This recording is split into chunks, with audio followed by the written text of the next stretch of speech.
ভবিষ্যৎ নিয়ে চিনিমিনি খেলা হলো নরেন্দ্র মোদী জবাব চাই, জবাব দাও। দেশের ছাত্রছাত্রীদের ভবিষ্যৎ নিয়ে কেন চিনিমিনি খেলা হলো নরেন্দ্র মোদী জবাব চাই, জবাব দাও। জবাব তোমায় দিতে হবে, জবাব তোমায় দিতে হবে। ধর্মেন্দ্র প্রধান হায় হায়, দেশের ছাত্রছাত্রীদের নিয়ে ভবিষ্যৎ নিয়ে কেন চিনিমিনি খেলা হচ্ছে ধর্মেন্দ্র প্রধান।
কর্মহীনতার জ্বালায় ভবিষ্যৎ অন্ধকারে ডুবে আছে দেশের কোটি কোটি বেকার।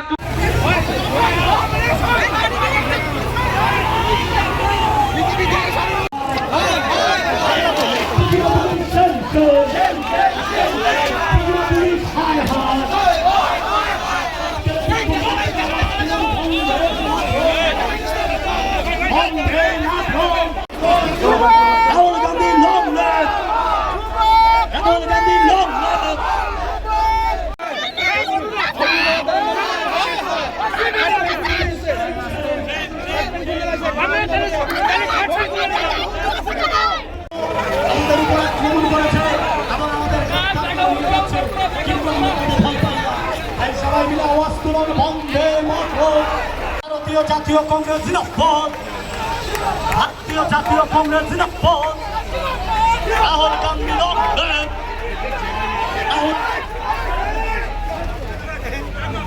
इसमें अराउंड हमने 70 लोगों को अभी तक का जो है डिटेन करा है और इनको अभी पुलिस लाइन में रखा जाएगा डिटेन करके। कोई इंजर्ड हुआ है? इसमें अभी देख रहे हैं हम, उन लोगों तो बोल रहा है इंजर्ड हुआ है, वो हम देख रहे हैं अभी। कोई लाठीचार्ज हुआ है? नहीं, ऐसा वो नहीं हुआ है। मिनिमम जो है बल का मिनिमम इस्तेमाल किया गया है, वाटर कैनन का इस्तेमाल किया गया है, मिनिमम फोर्स का इस्तेमाल किया गया है। दिन ब दिन इस देश और इस राज्य का हालत खराब से खराब होता जाता है। बच्चों का जिंदगी को लेके ये मोदी सरकार खेल खेल रहा है। हम लोग को पता है 2026 का जो नीट पेपर था वो क्वेश्चन पेपर पास हुआ है। क्वेश्चन पेपर पास होने के पीछे एनटीए और प्रधान का जो कोचिंग माफिया है वो लोग इसके पीछे शामिल है। हम लोग पिछले 1 महीने से यूथ कांग्रेस, एनएसयूआई सब रास्ते में आंदोलन कर रहे हैं। जब तक धर्मेंद्र प्रधान रिजाइन नहीं करता हम लोग इस आंदोलन में रात दिन एक साथ रहेंगे। हम लोग ये भी मांग करते हैं कि त्रिपुरा के बच्चे के हाथों में नौकरी को छुड़ा के जो हाथ में रोज नशा दिया जा रहा है, जहां पे भी जाओ आप नशा, इंडियन रेलवे से नशा आता है और आज ये पुलिस के कर्मी हम लोग को रोक रहा है। पर कुछ दिन पहले इसी पुलिस के कर्मियों ने कुछ पुलिस के कर्मियों ने तेलियामुड़ा में जब्त हुए ड्रग्स को वापस जेल के अंदर से निकाल के बेच दिया और ये आज हम लोग को रोक रहा है। इनके बच्चे भी सीबीएसई एग्जाम देते हैं, इनके बच्चे भी स्कैम में फंसे हुए हैं, पर ये लोग आज बीजेपी का बात सुन के हम लोग को रोक रहा है। हम लोग ये आंदोलन नहीं छोड़ेंगे जब तक जान है। ये आंदोलन हम जारी रखेंगे और धर्मेंद्र प्रधान को इस्तीफा देना पड़ेगा। পর্যন্ত 5 জনের মাথা ফাটানো হয়েছে, 3 জনের হাতে মারা হয়েছে, 2 জনের হাত ভেঙে গেছে বলে খবর।